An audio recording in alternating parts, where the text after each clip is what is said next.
Well, we're back.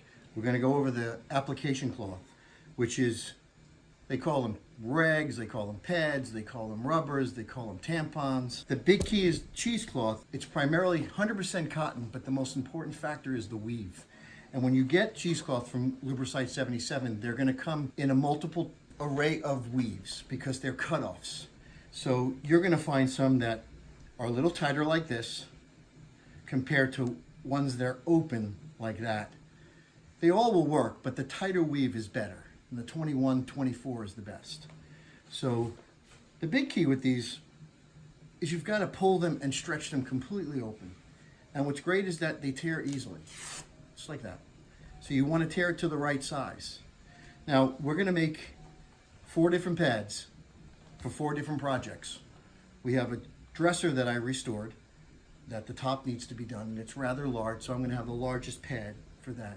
We're going to do this little chair, and then I have a gun stock that we had to repair a chip to that I have to do a little bit of touch up, and then a fine little French polish to it. And that's another term, French polish, because we've been talking about this. French polishing is the way that the Lubricite is applied. It's a padding lacquer. It's unique. It's not shellac. It has shellac base, but it's not shellac. It's not shellac and alcohol. It's got a unique, consistent blend to it that's a certain viscosity that goes on so thin, and it's thinner than the traditional 1.5 pound cut shellac cuts that's used for French polishing. So in any event, let's go back to making the pad. You want to pull out all your little ends. This is going to be the medium size. Primarily fold it in half, pull it taut, pull it taut. You get about this size, you start folding it in. You want to fold your tails in. So fold it in, and you start to tuck it that you get a nice little pad. You fold that final tail in. Now this is a small pad. You have a small little tip that allows you to get into corners. You have a little bit of a heel here that's flat. And this whole area is your surface that's going to work something small like this. It's not going to be a big pad, and it's not going to be a small pad. So this pad is appropriate for this job. Now I had pulled a few. Because they're cutoffs, you're only getting small pieces. I need a big pad for that dresser back there. So I'm going to need to add a few together unless I had one big cloth. So I'm going to fold one over, and it's kind of the same thing. I'm going to only fold it till about here. Pull this a little tighter. Start to create my pad. Tuck your tail in. That's the base.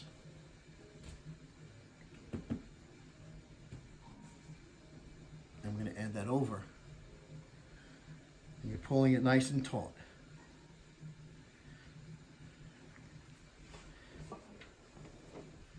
Now I'm going to shape it into my hand a little bit better once I get it. But see, that's twice the size. It's a little too big, but I could still use this here. But it's not big enough for that big dining room tabletop or that conference tabletop, or if you're going to do paneling in a house.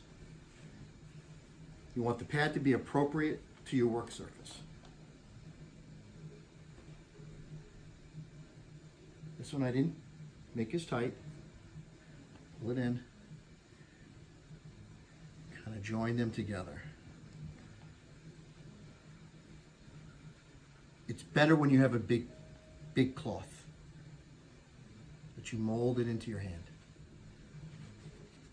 My father tried to teach me padding and said, I can teach you only so much. After that, it's a feeling, and it's like bread and butter, and you're either going to have it or you're not.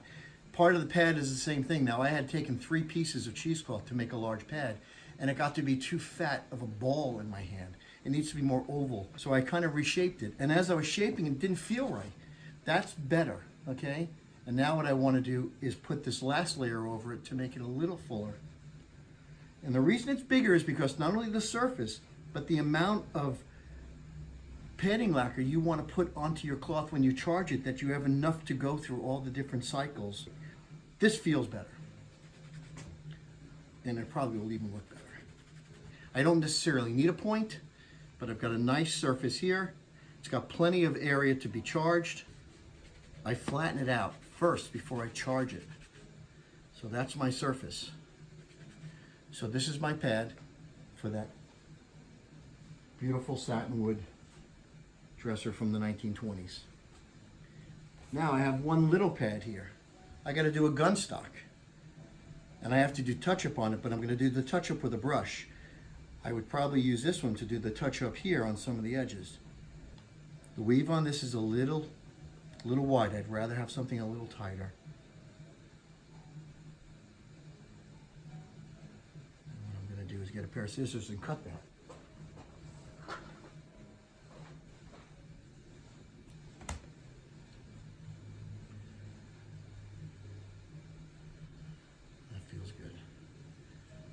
Be able to use that small little point to do the gun stock. So these are our 3 different sizes. I made a small one because this is what I'm going to need for my color. Okay, just fold it over once or twice. And this is what I want to shape because I want to be able to pinpoint color on a small little area. So I'm folding in my tails. And I'm getting a tiny little pad. So look at the difference. I mean, from here to here. You know, they have different purposes. So this will allow me to pinpoint, get enough charged. I'd probably do areas like this. I only need it appropriated for the size when I'm doing my color. So that I'll use for touch-up. And I'll talk later about how this pad works once it's charged, how you extract the material. But at the same time, how the Lubricite Padding Lacquer gets absorbed into it. You need to know how much to put into it.